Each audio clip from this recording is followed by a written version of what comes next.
Hello, happy New Year's Eve to everybody. Ear infection, can't hear a thing. Might need to put subtitles on this one.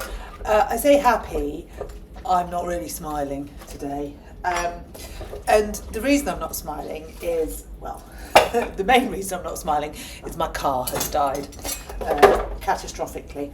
Because despite doing what the manufacturer said, and changing the cam belt at 80,000 miles or 8 years, whichever came sooner. For us, it actually tied in almost exactly. I have changed said cam belt, and in doing so, the new cam belt has shorn off bolts in the engine, which means that we need to have a new engine. Now, they cost around about 10 grand, which was making me cry. Obviously, going down the back of the sofa, no, definitely not 10 grand there. It was making me have a wry smile because somebody on Twitter said the other day I needed to cut down on avocados and Netflix. I mean, that is so dull and so boring. Come up with a better one. But they were also questioning my salary, which I thought was hilarious as well. I don't actually have one, if they wanted to know. That particular source of revenue dried up in October. And they were saying, you know, you need to have every month money to come in and to be able to cover your mortgage or your rent, your bills, and unexpected expenditure. And I thought, it's VAT unexpected expenditure. A new engine in my car. Look at me, that was unexpected, and is indeed an expenditure. And so that sort of has got, well, I suppose it's finished 2024, hasn't it? I mean, if it had blown up on the 1st of January, I really would have cried. So I feel like we can just brush that one under the carpet and go by horse and cart for the next however long it takes until we can afford a new one. So that was the first irritation. The second irritation was Bridget's little monologue in the papers. I mean, to be fair, she's totally shot herself in the foot. So actually, I don't mind it that much because she's invoked quite a response, and I hate to say it to the press office of Number 10, but it's not a positive one, is it? You know that, and I know that, because any state parents that were on your side are very definitely not, and they're not, because Bridget has said she's going to be the voice of the pushy parent that's come from private. So state, you couldn't do it by yourself. You were hopeless. You didn't stand up for your rights. You didn't stand up for your crumbling education. You were silent. But now Bridge, she's going to be the pushy parent who's going to make it all better for you. And she's going to bring some pushy parents over from private, and they're going to be noisy as well, because she says that they won't be happy with the standards of private that they're being forced to go in. So they're going to make loads of noise. I doubt they will, actually, Bridget. Totally honest. I'm too tired to make any noise. You haven't listened to anything so far. It's like you've got my ear infection, which if you have, give those a go. I'm hoping that they're going to clear things up. You ought to have a little try at that, both ears, failing that, lip read.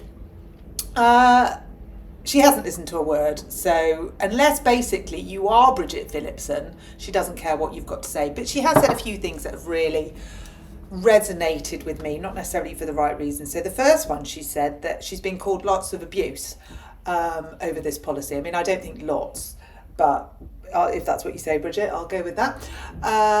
And she's been called a bitch. And she said she'll wear that as a badge of honour. She'll wear that proudly. What? Now, come on, Bridget. If the kids came home and said, Mummy, you're a bitch, or if somebody in the supermarket said, oh, shut up, you bitch. I mean, but where is that a badge of honour? Where is that ever okay? Where is that ever not crossing the line? Where is that ever not rude, disrespectful? I mean, where do we go with this? But you are saying you think this is a badge of honour. So does that mean all the people that are calling our children at private school the C word, saying they come from tosser factories and the C word factory and all other manner of really unpalatable words, are they badges of honour as well? Who wears those badges? Do we wear them because we own the children, or do they wear them because they can say whatever the hell they like? And I really, really struggle with that. I'm not surprised. I mean, you are leading by example. There's no two ways about it. And your language throughout this entire policy has been divisive at best. it is no wonder people are taking parts of your language to higher authorities to say this is not okay. If you go on X and you see the Treasury have tweeted a very, very biased tweet. I mean, they're supposed to be completely unbiased. They're about as unbiased as the BBC. That's a cheap gag, because I could apply that to Sky, LBC, I mean, all of them, let's be honest. But the Treasury have tweeted one of the most inflammatory tweets I think I've seen since AstroTurf and Embossed Paper about private schools enjoying tax breaks. And it's just so frustrating because they aren't tax breaks. I mean, it's just really, really, really simple. Education has never been taxed, ever. It is not taxed, it has not been taxed, it has never been taxed. You do not tax education. No other country, and somebody said no other country in the EU. I don't think any country in the world has taxed education. I could be wrong, and I have no doubt someone's going to write in and tell me, but it's not taxed. So you can't have a break from something that wasn't taxed. So that, we just need to clear that up now. I mean, you can do the semantics around the houses as much as you like. Education has never, ever been taxed. The end, full stop. And then the other thing that somebody said that made me laugh out loud was on X they put a picture of Stowe School and how much the fees were to prove a point that, you know, nobody can afford the Stowe fees. I can't afford the Stowe fees, and I can tell you right now our private school fees are no way near the Stowe fees. And somebody said that's like saying all cars are Lamborghinis. I thought that was quite funny. That made me laugh. So we'll end that note on a high, that if all private schools are like Stowe, then all cars are Lamborghinis, and in which case it's no wonder the new engine for my car is going to cost £10,000. Think I might be sick again. Oh, it's there.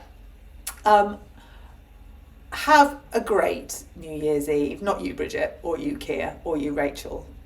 And still make me laugh. You can possibly have a good one. But to all the families that haven't been able to see a way out and still can't see a way out, for all of us who are playing Jenga with our finances, for all of us who are frightened about where our kids are going, for all of us who feel sick to the bottom of our stomachs that we can't carry out what we set off to do, for all of us that feel like we have no voice and are invisible, you're not. You're doing an amazing job, and you will keep doing an amazing job because you are parents and you love your children. And that is something she cannot take away. That's the doorbell. I think I better go.